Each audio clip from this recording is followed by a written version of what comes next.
헌법재판관들부터 탄핵해야. 정계선의 남편 황필규라는 변호사가 윤석열 탄핵 촉구 시국선언에 이름을 올렸어요. 헌법재판관의 가족들이 윤석열 대통령 탄핵에 앞장서고 있다. 이런 상황에서 이 헌법재판관들한테 과연 대통령 탄핵 심판을 계속 맡길 수 있느냐. 이런 근원적 의문이 제기되고 있는 겁니다.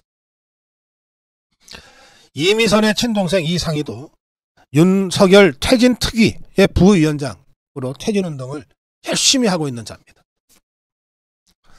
그 중에 수계는 문형배죠. 문형배는 자신의 블로그 글이 논란이 되자 원문을 읽어보라 이렇게 반박을 했는데, 그래서 원문을 다시 읽어봤어요. 원문에 이렇게 써 있습니다. 16개국 출신 유엔군 참전용사들은 무엇을 위하여 이 땅에 왔을까? 전쟁의 방법으로 통일을 이루려는 자들은 1차 세계대전을 거치면서 좋은 전쟁이란 낭만적 생각에 불과하다는 인류의 보편적 깨달음을 몰랐을까? 원문이 이렇게 돼 있는데 뭘 읽어보라는 거야? 이자야말로 극단적인 극좌, 수구, 꼴통 세력입니다. 이자가 또 책은 또 그렇게 열심히 읽는 듯이 흉내를 내는 것 같아요. 문재인이 닮아서 그런가. 업무 시간에 독후감을 88건을 작성했어요. 전체 독후감 460편을 블로그에 올려놨는데 평균 4.5일에 한 편씩 독후감을 써왔어요. 그 중에 88편은 헌법재판관이 된 후 업무 시간에 작성이 됐다는 겁니다. 임기 초반에는 오전 8시나 오후 늦게 독후감을 올렸다가 임기 중반쯤 지나면서부터는 이제 자신이 붙었는지 오후 4시경에 가장 활발하게 올렸다고 하는데, 오후 4시면 헌법재판관 근무 시간입니다. 헌법재판관도 출근 시간과 퇴근 시간이 정해져 있습니다. 이게 논란이 되자 이 수정형배 이자는 88편은 이게 언제 썼는지 잘 기억이 안 난다 그래요. 그러자 88편은 점심시간 외에 헌재 업무 시간에 작성된 숫자다 이렇게 가르쳐 주자 기억이 나지 않는다 이랬답니다. 그러면서 근데 이게 업무와 무관한 건 아니야 라고 또 변명을 해댔다는데, 헌법재판소 도서관에서 빌린 책들을 봤다. 헌법재판소 업무와 관련이 있으니 헌재가 구비해 놓은 책들 아니겠느냐. 저출생, 기후위기 등 여러 책을 빌려 읽었는데 앞으로 심판할 문제에 대한 지식을 쌓아놓으면 도움이 된다는 차원이었고, 블로그를 쓰는 데는 10분이 안 걸린다. 일을 하면서 휴식시간 10분 정도 쓰는데 왜 문제가 되는지 이해가 가지 않는다 이랬어요. 자, 책하면은 대표적인 사람이 우리 고성범 본부장입니다.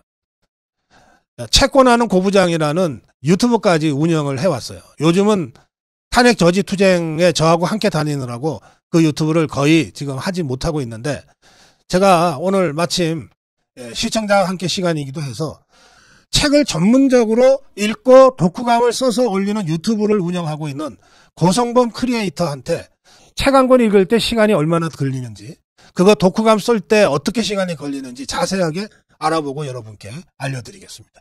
나중에 고성범 본부장한테 직접 들으시죠. 이 문형배라는 자의 이 말이 얼마나 엉터리인지. 탄핵 기각이 대세다.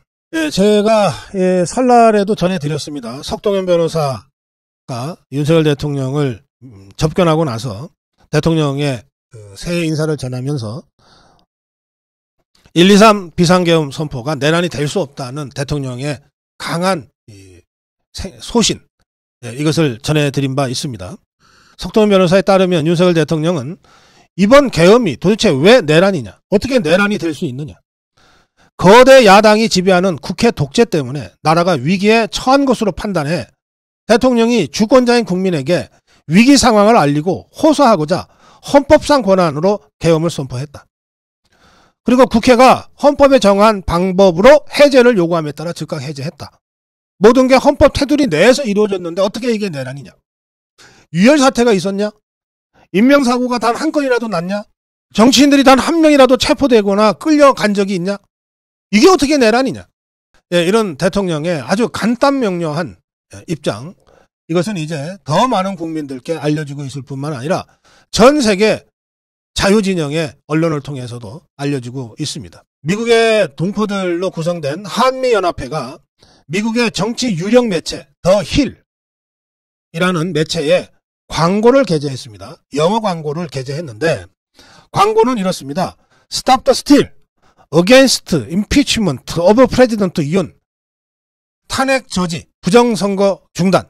이런 제목을 단 영어 영자 광고인데 이 영자 광고의 핵심 내용은 12월 12일 윤석열 대통령이 대국민 담화 28분 동안 영상으로 했던 그 내용을 요약 압축해서 게재한 겁니다. 더 힐이라고 하는 이 매체는 6만 6천 부가 무까지 돈을 안 받고 배포가 됩니다. 어디에 배포되느냐? 미국 연방 535명의 상원의원, 하원의원 사무실, 백악관 내의 모든 사무실, 워싱턴 지역의 전 기관, 대사관 등의 6만 6천 부가 배포되는 정치 전문 매체입니다. 신문은 무까지 형태로 배포되고 온라인이 주력입니다. 더 힐의 온라인판은 월간 3,200만 페이지 뷰를 기록합니다. 이것은 CNN에 이어 2위 수준입니다. 폭스뉴스를 앞섰다고 하는 평가도 받고 있는 유력 매체입니다. 한미연합회가 굉장히 중요하고 큰 일을 해냈다고 평가합니다. 자유한국당의 성명이 나왔습니다. 윤석열 대통령에 대한 위법한 공소기각으로 정의를 회복해야 한다. 윤석열 대통령에 대한 공소는 명백히 위법한 수사 절차와 부실 기소에 기반한 것으로 이는 대한민국 법치주의의 근간을 흔드는 심각한 문제다. 자유대한민국당은 이러한 부당한 상황에 깊은 유감을 표하며 법원이 신속히 공소기각을 통해 정의를 바로 세울 것을 강력히 촉구한다. 네, 오늘 자유대한민국당 오상종 단장 직접 모시고 이 입장문을 비롯한 최근의 활동 상황에 대해서 직접 듣는 시간 갖겠습니다. 정론 1침이었습니다. 정말 제가 뼈아프게 좌절하고 반성되는 부분이 있습니다. 박근혜 대통령을 지키지 못한 겁니다. 8년 만에 다시 윤석열 대통령을 그때 8년 전에 박근혜 대통령 죽이듯이 또 죽이겠다고 지금 달려들고 있는 거거든요. 그래서 저 지금 진짜 모든 걸 걸고 있습니다. 윤석열 대통령을 지키기 위한 전쟁을 지금 하고 있다. 탄약이 필요하다. 그러니 여러분들 만만해온 대주시라. 연일 특검법 강행하고 압박하고 우리 국민의힘 자유파 분열시키려고 온갖 공작을 다 하고 있잖아요. 이것에 대해서 지금 싸움하고 있는 중이거든요. 각자가 자기 자리에서 할 수 있는 만큼 최대한 역할해 주시기 바랍니다.